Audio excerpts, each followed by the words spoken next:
The scenes, it was a completely different story. Everyone remembers little Opie, Ron Howard, with his bright red hair and innocent face. Just a kid growing up in the sweet, sleepy town of Mayberry. He was America's boy next door. But the truth is, life behind those white picket fences wasn't nearly as picture-perfect as it seemed. Sure, there were real laughs shared between Ron, Andy Griffith, and Don Knotts, but there was also real tension, especially when it came to one cast member Ron quietly couldn't stand. And he wasn't the only one. That same person sparked the kind of friction that didn't just stay on set. It stuck with Andy Griffith long after the cameras stopped rolling. One feud he never quite forgave. This wasn't your typical Hollywood drama with public meltdowns. No, this was quiet, hidden, kept under wraps for years, but it was real, and it left a mark on everyone involved. Now, don't get it twisted. The Andy Griffith Show was a hit, a major one. It premiered on CBS in 1960 and ran all the way until 1968, serving up 249 episodes of small-town charm. Most of it was in black and white, and the last few seasons added a pop of color. But no matter the shade, the vibe stayed the same, simple, sweet, and nostalgic. The show actually got its start as a backdoor pilot on The Danny Thomas Show. That's where we first met Andy Taylor, the soft-spoken sheriff of Mayberry, North Carolina, and his young son, Opie. The town wasn't real, but it felt like a memory, like something out of the 1930s, not the 1960s. And that's exactly how Andy Griffith liked it. It was of a time gone by. He once said, "People fell in love with that time with the quirky, lovable Barney Fay played to perfection by Don Knotts, with Aunt Bee, the sweet and steady hand of the Taylor household, and of course with Opie, smart, honest, curious. They felt like family to viewers, but off-camera, that family had its issues. The truth is that not everyone got along. Egos clashed, tempers flared, and while everyone kept it professional, there were simmering resentments, especially one that dug deep between Andy Griffith and a fellow cast member. It stayed out of the spotlight for decades, but it never really went away. Even with all that behind-the-scenes drama, the show was unstoppable. It never dipped below 7th in the Nielsen ratings. And when it finally ended in '68, it went out on top. Literally, only two other shows in TV history, I Love Lucy and Seinfeld, pulled that off. Funny enough, Andy Griffith never won an Emmy for his role, even though he carried the show, but Don Knotts and Frances Bavier, Aunt Bee, took home 6 between them, and rightfully so. They were brilliant. After the show ended, its spirit lived on through spin-offs like GMA Pile, USMC, a reunion movie in 1986, and Mayberry RFD. Fans still celebrated every year at a festival in Andy's hometown of Mount Airy, North Carolina, proof that Mayberry still holds a special place in people's hearts, even if it never really existed. But while the world was clinging to Mayberry, Ron Howard was already looking ahead. He'd outgrown the fishing pole and front porch. And he was quietly building a whole new career. This time behind the camera. He wasn't just OP anymore. He was becoming one of Hollywood's most respected directors. And that's the funny thing about the Andy Griffith Show. It made people believe in a perfect little town full of love and laughter. But the real story, it's one of complicated people, hidden rivalries, and a young actor who saw through the fiction and carved out his own truth. After the Andy Griffith Show wrapped up, you'd think Ron Howard might have taken a break, maybe gone off to be a regular kid for a while, but not Ron. While most kids were still figuring out how to ride a bike, he was already a household name, and instead of slowing down, he just kept moving forward. Before he became the award-winning director we all know today, Ron was America's favorite-headed kid, Opie. But even before Mayberry came calling, Ron's roots were planted firmly in showbiz soil. He was born on March 1, 1954 in Duncan, Oklahoma, into a family where acting wasn't just a hobby. It was the family business. His dad Rance Howard was an actor, writer, and director. He actually changed his name from Rance Beckenholt when he stepped into the entertainment world. At the time Ron was born, Rance was serving in the Air Force, but performing was always part of the plan. Ron's mom, Jean Spiegel Howard, was an actress, too. So, yeah, it's safe to say the spotlight was already waiting for him. Ron had a rich mix of heritage: German, English, Scottish, Irish, and Dutch, and that classic all-American look that made him a perfect fit for the kind of wholesome roles he'd grow up playing. From the start, his life was split between school and studio lights. That he was tutored right there on set at places like Dillu Studios, and when he wasn't filming, he attended regular public schools in Burbank. Later, he enrolled in USC's School of Cinematic Arts. Not too shabby, but by then, let us be honest, the guy was already well on his way.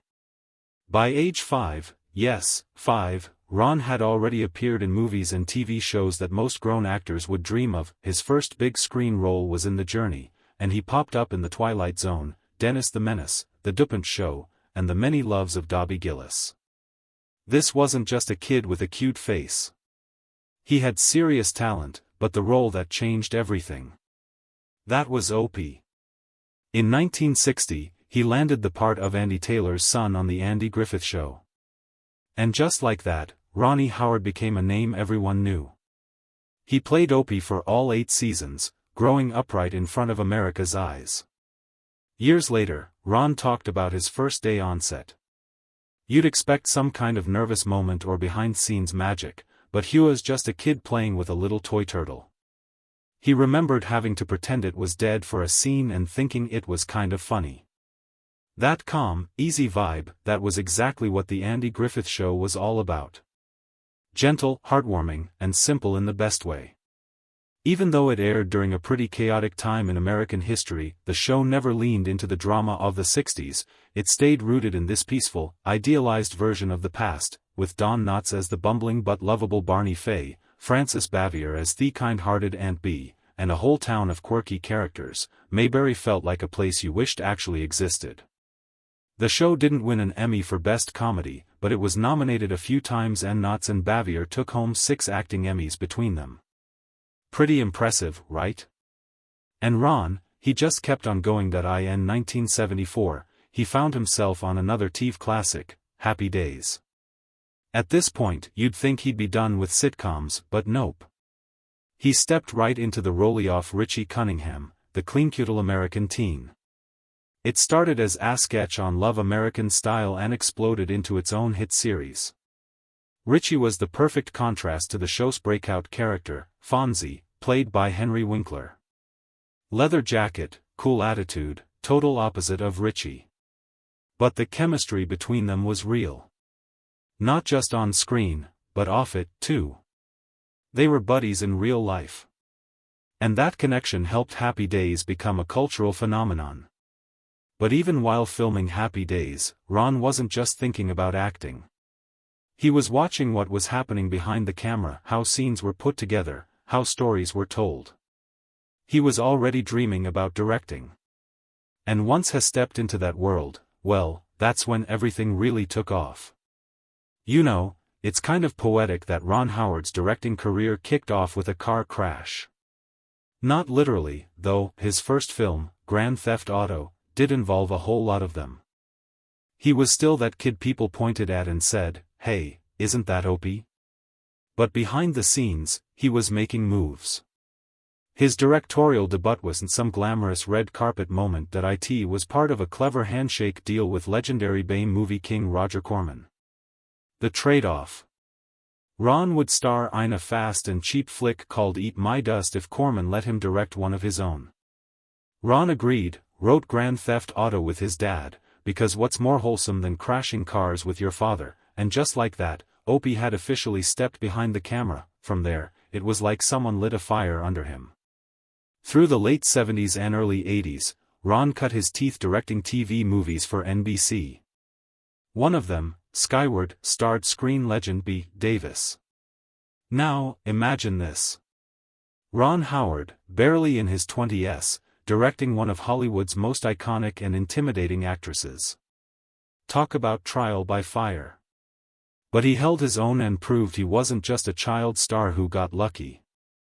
Then in 1982, things really took off with Night Shift. It was wild, ridiculous, and perfect. A comedy starring Shelley Long, Michael Keaton in full manic glory, and Henry Winkler, yes, the FS himself.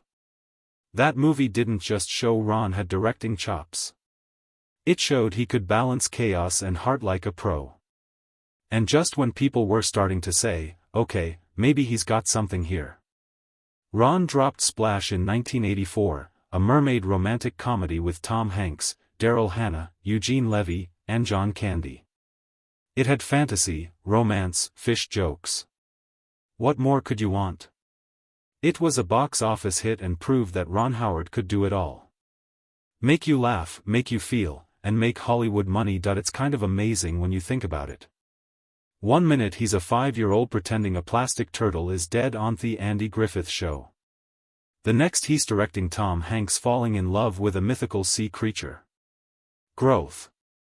But before all the awards, the blockbuster hits, and the directing legend status, Ron got a front row seat to something much messier. The real drama on the set of the Andy Griffith Show. And no, we're not talking about Otis the town drunk or Ernest T. Bass throwing rocks. We're talking about a slow-burning feud that lasted longer than most TV reboots. America's favorite TV aunt and uncle, Sheriff Andy Taylor and Aunt Bee, radiating kindness, comfort, and cornbread on screen. But off-screen, yikes. Things were chilly, icy. Even Andy Griffith and Frances Bavier were icons of mid-century television.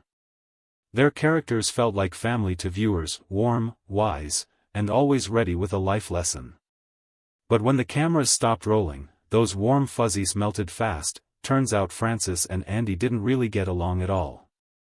Now, it wasn't a dramatic shouting match kind of thing, more like polite tension that could freeze your coffee.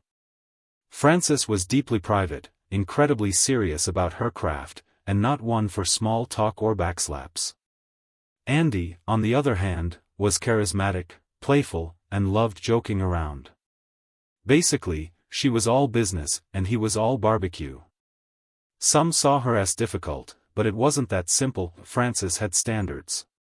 She took her work seriously and didn't have much patience for what she considered goofing off. Director and co-star Howard Morris once said working with her was like navigating a landmine. Ask her to move a few inches for camera framing. You might get a polite nod or a firestorm. It depended on the day.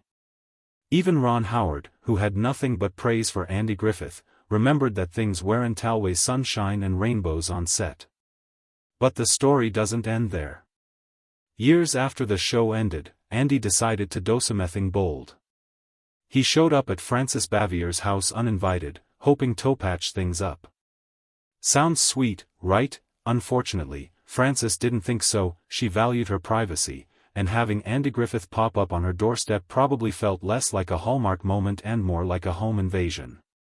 It didn't ghoul. Still, life has a funny way of shifting our perspective.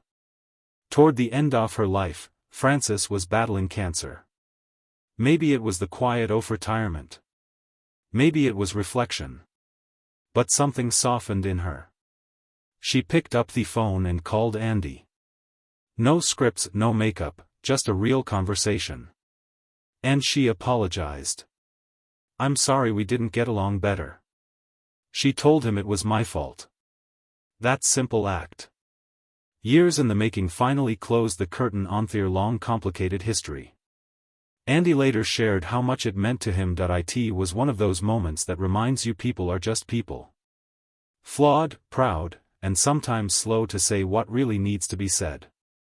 Frances Bavier passed away in 1989 at the age of 86. Though she'd been born in New York City, she spent her final years in a quiet little North Carolina town, not far from the fictional Mayberry she helped bring to life. She lived simply away from the spotlight, remembered by locals as kind, reserved, and far gentler than the Hollywood story suggested.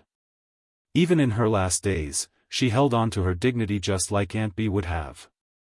Andy Griffith's final scene wasn't on a soundstage. It was at home, his home on Roanoke Island, North Carolina. Quiet, peaceful, far from the cameras and the applause.